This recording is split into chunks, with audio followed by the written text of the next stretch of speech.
Generalizemos o conceito de regressão linear pelo método dos mínimos quadrados. Suponhamos o seguinte modelo linear geral.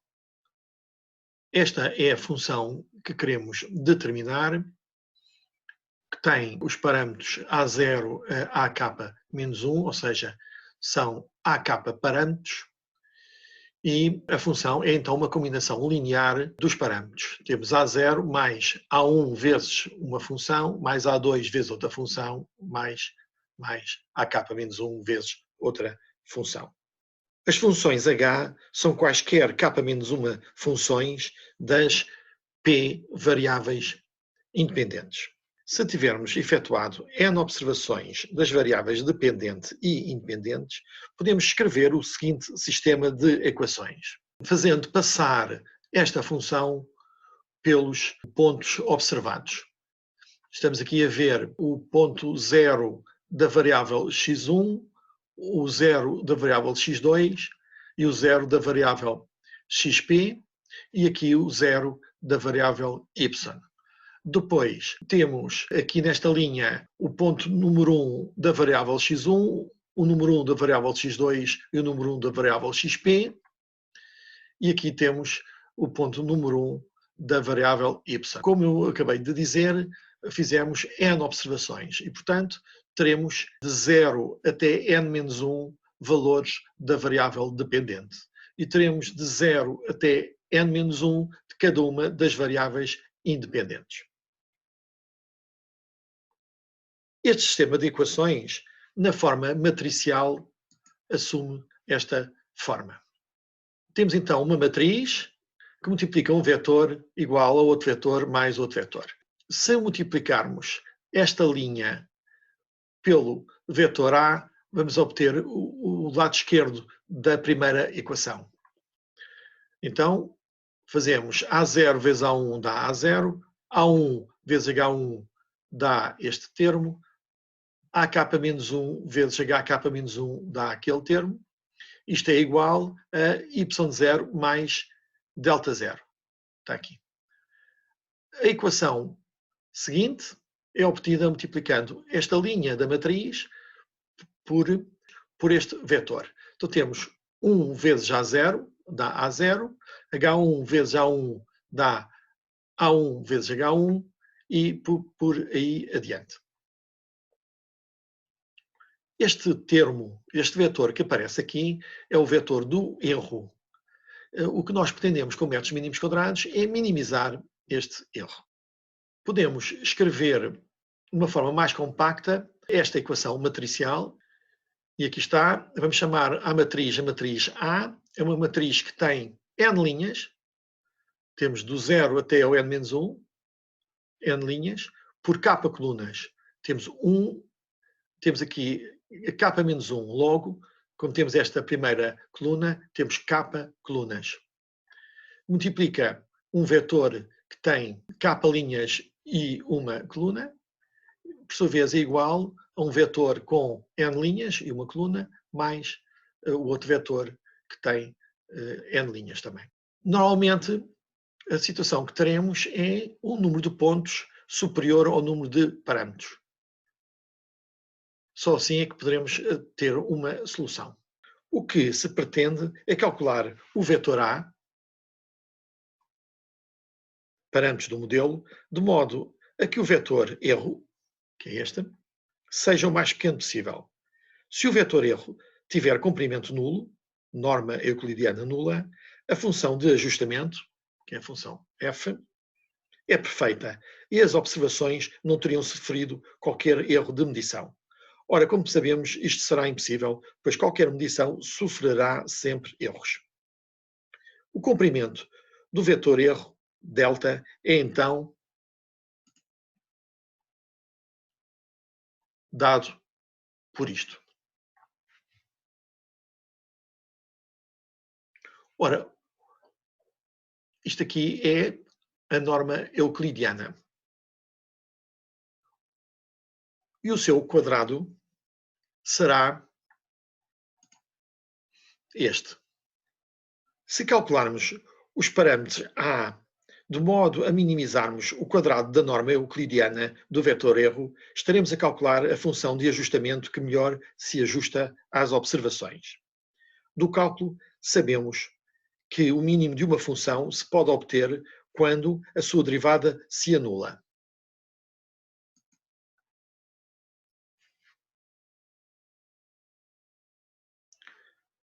Antes de calcularmos a derivada, calculemos o quadrado da norma e depois então apliquemos a derivada. Ora, o quadrado da norma é igual à matriz A vezes o vetor A menos Y transposto, vezes a matriz A vezes o vetor A menos o vetor Y. E isto vai ser igual a AA transposto vezes AA menos AA transposto vezes Y, AA transposto vezes Y, menos Y transposto vezes AA, mais, menos com menos A mais, Y transposto vezes Y. E depois, este produto que aqui está é A pequeno transposto vezes A grande transposto, vezes AA, menos. Agora, este termo soma-se com este e fica menos 2AA transposto vezes Y, mais Y transposto vezes Y, que está aqui. Ora, a derivada deste resultado em ordem a A vai ser igual a 2 A transposto vezes AA menos 2A transposto vezes Y. O termo que temos aqui, temos A pequenino, logo a derivada em ordem ao vetor A será 2 A transposto A vezes A. Isto é como se fosse o A pequenino vezes aquele, é como se fosse um A ao quadrado, logo é 2 A transposto A vezes a vetor A. E depois aqui temos também menos 2A transposto vezes Y. Aqui não temos o vetor A, logo a derivada é nula. E obtemos então 2A transposto A vezes vetor A menos 2A transposto vezes Y igual a 0.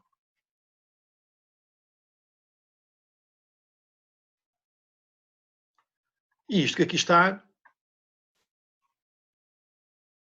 logo isto é igual a isto, o 2 corta, e pondo em evidência o vetor A, obtemos este resultado. Ou seja, o vetor dos parâmetros do modelo é dado por este produto. Este fator que está a multiplicar pelo vetor y, que é o vetor da variável dependente, chama-se pseudo-inversa da matriz A. Portanto, como vimos, a pseudo-inversa resulta da aplicação do método dos mínimos quadrados. Vamos agora tentar obter este resultado, mas de outra forma. E para tal, vamos utilizar uma função de ajustamento simples, como é o caso da reta. Temos então estes pontos observados e temos a reta que queremos aproximar, ajustar a estes pontos. A reta é dada por y igual a 0 mais A1x. Vamos fazer o seguinte, vamos obrigar a reta a passar por todos os pontos. Ora, para a reta passar por todos os pontos, ela vai satisfazer o seguinte sistema de equações. A0 mais A1 que vai passar por x0, x0, y0, logo isto vai ter que ser igual a y 0. Não vamos pôr aqui o erro. Vamos supor que a reta passa mesmo por todos os pontos. Depois pomos A0 mais A1, x1 igual a y1, etc, etc. E a reta a passar por xn-1 igual a n-1. Este sistema de equações pode ser escrito da forma matricial. Então, temos uma matriz vezes um vetor A0, A1, que vai ser igual ao vetor y0, y1, yn-1. E aqui vai ser 1, 1, 1. E aqui vai ser x0, x1, xn-1. Ora, vamos chamar esta matriz a matriz A grande, vetor A e o vetor Y.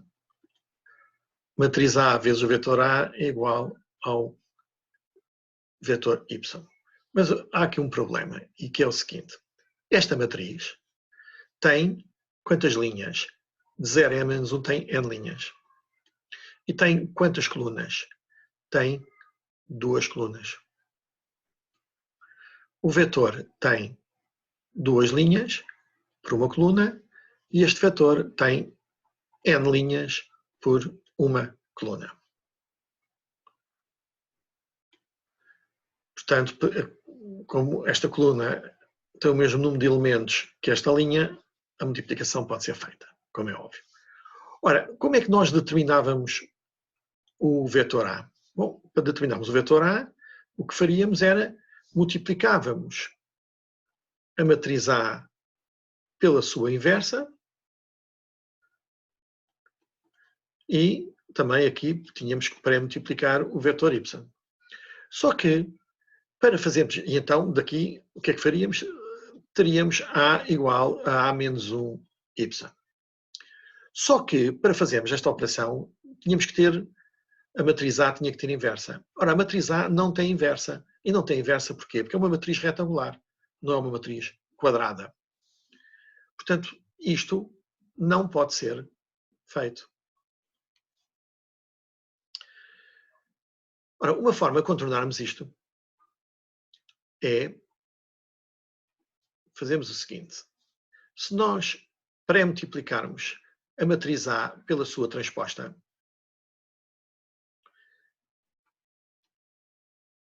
esta operação podemos fazê-la. E agora, a transposta de A vezes A grande já tem esta matriz, já é quadrada, porque já é uma matriz de, portanto, temos n vezes 2, aqui temos 2 vezes n, e portanto isto vai ser igual a 2 vezes 2. Portanto, esta matriz pode ter inversa. E então, vamos calcular a sua inversa e vamos pré-multiplicar esta. E agora, para manter a igualdade, vamos pré-multiplicar também por A transposto A inversa. A transposto A inversa vezes A transposto Y. Ora, existindo esta inversa, a multiplicar por esta, temos identidade e, portanto, chegamos ao resultado de A igual a A transposto A menos 1, A transposto vezes Y. Ora, este resultado é exatamente o que está aqui em cima. E nós chamamos A transposto A menos 1, A transposto, chamamos pseudo-inversa.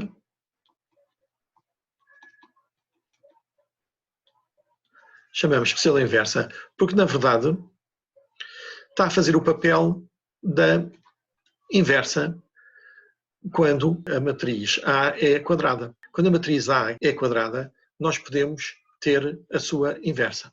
É por isso que vamos chamar a este produto a pseudo-inversa. Vejamos agora o exemplo da utilização da função exponencial para fazermos a regressão linear relativamente aos pontos observados. Ora, a função exponencial é dada por A0 vezes A1 levantado a x. Como estamos a ver, esta função não é uma combinação linear de parâmetros e, portanto, não podemos aplicar diretamente a regressão linear a esta função. Vamos ter que linearizá-la. E para isso aplicamos logaritmo a ambos os termos da equação.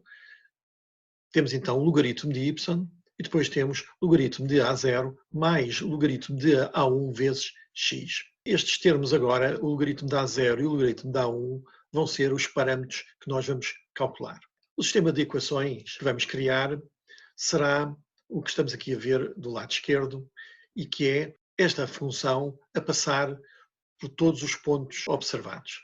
Então temos logaritmo de A0 mais logaritmo de A1 vezes x. O x vai ser o x índice zero. Vai ser o valor de x, o valor zero de x, igual ao valor zero de y. Depois, na linha seguinte, vamos pôr a função a passar pelo par de pontos x1, y1 e por aí adiante, e no final a passar pelo par de pontos n-1, xn-1, yn-1.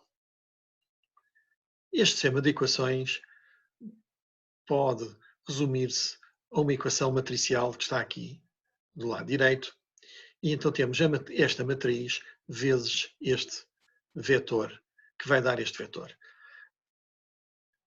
Se repararmos, se multiplicarmos 1 vezes o logaritmo de A0, obtemos este valor, mais x0 vezes o logaritmo de A1, obtemos este, e portanto o que nós estamos a fazer é a escrever esta equação, que vai ser igual ao logaritmo de y0. O nosso objetivo vai ser calcular estes dois valores, o logaritmo de A0 e o logaritmo A1. Tendo estes dois valores, podemos obter o A0 e o A1 e ficamos finalmente com a nossa função de ajustamento. Vamos chamar a este vetor, o vetor dos logaritmos de y, vamos lhe chamar log y, que vai ser igual ao logaritmo de todos os elementos do vetor y. Agora vamos criar esta matriz. Esta matriz está aqui definida. A matriz que vai se chamar A tem n linhas, porque cá está, vai de 0 até n-1. Portanto, o n já tínhamos visto que vai de 0 até n-1. E o m vai de 0 até g, e que vamos dizer que o g é 1. Portanto, vamos ter duas colunas, a coluna 0 e a coluna 1. Se quisermos definir a coluna 1, o m vai ser 0. Portanto, quando o m é 0, estamos a fazer esta coluna. Ora, se o m é 0, isto que está aqui vai ser xn, independentemente do n, vai estar aqui 0. Logo, todos estes termos vão ser 1. Quando o m é 1, todos vamos estar a falar desta coluna e todos os elementos vão ser iguais a xn, x0, x1 e finalmente xn-1. Portanto, está definida a matriz A, que é esta. Tendo a matriz A, já podemos aplicar a pseudo-inversa. A transposto vezes A, levantado a menos 1, vezes A transposto. E agora vamos multiplicar a pseudo-inversa pelo log y. E vamos obter o log A, que é este vetor que aqui está. Então, o log A dá estes dois valores, e se nós levantarmos 10 com este expoente, obtemos o A índice 0, e se levantarmos 10 com este expoente, vamos obter o A índice 1, ou seja, os dois parâmetros da nossa função de ajustamento. Que podemos traçá-lo agora no gráfico juntamente com os pontos observados. Estamos que está aqui a função A índice 0 vezes A índice 1 levantado a x, estamos a ver que a função aproxima de facto os pontos.